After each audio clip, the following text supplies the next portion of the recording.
এবার বাংলাদেশের মতো উত্তাল হচ্ছে ভারতের পরিস্থিতি। বলা হয় বাংলাদেশকে বীরের জাতি। স্বাধীনতা কীভাবে অর্জন করতে হয় তা দেখিয়েছে ১৯৭১ সালে এবং ২০২৪ সালে। চলুন আমরা একটু ঘুরে আসি।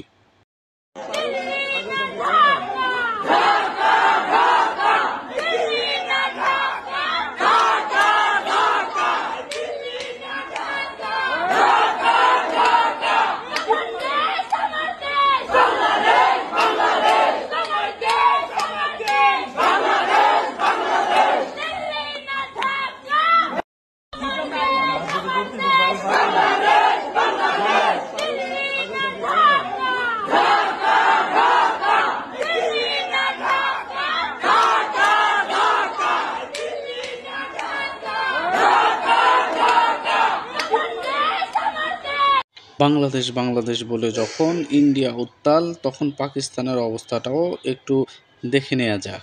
পাকিস্তানের রাজপথের আন্দোলনকারীদের হাতে উঠছে বাংলাদেশের পতাকা।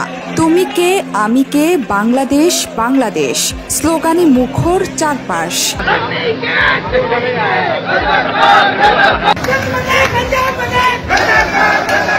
বাংলাদেশের ছাত্র আন্দোলনের পর সরকার বিরোধী আন্দোলনে ফুটছে উপমহাদেশের আরেক দেশ পাকিস্তান।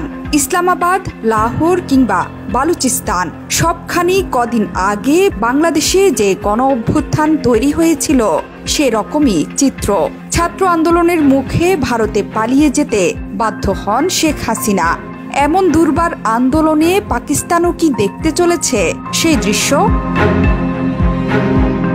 পাকিস্তানে বর্তমান সরকারের পদত্যাগ ও সাবেক প্রধানমন্ত্রী ইমরান খানের মুক্তির দাবিতে এক সপ্তাহ ধরে চলছে আন্দোলন সংগ্রাম। দেশটির গণমাধ্যমগুলো বলছে বাংলাদেশের সাম্প্রতিক আন্দোলনে প্রভাবিত হয়েছে শিক্ষার্থীরা, তাই তো তাদের মুখের বাংলা স্লোগানে প্রকম্পিত পাক রাজপথ। উর্দুর পরিবর্তে সবার মুখে মুখে বাংলা ভাষা। এ যেন এক বিপ্লব ঘটে গেল পাকিস্তানে। বাংলাদেশের ছাত্র আন্দোলনের ঢেউ যেন আছড়ে পড়েছে পাকিস্তানে।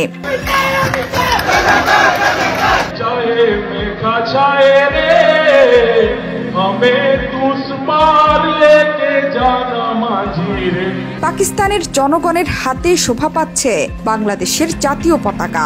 শুধু তাই নয়, পাকিস্তানের রাজপথে বিক্রি হচ্ছে লাল সবুজের পতাকা। বাংলাদেশের মতো পাকিস্তানে চলমান দুর্বার আন্দোলন নিয়ে মুখ খুলেছেন পাক সেনা প্রধান আসিফ মুনির। তিনি বলেছেন, আন্দোলনকারীরা মুসলিম নয়।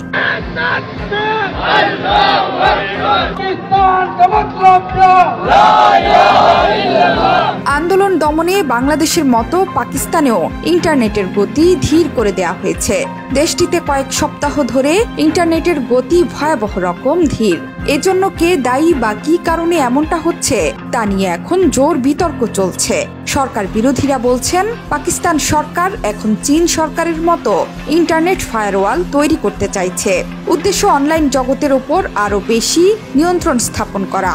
যদিও অভিযোগ উড়িয়ে দিয়েছে শাহবাজ শরীফ সরকার, বরং ভিপিএন এর ব্যাপক ব্যবহারের কারণে এমনটা হচ্ছে বলে দাবি করা হচ্ছে।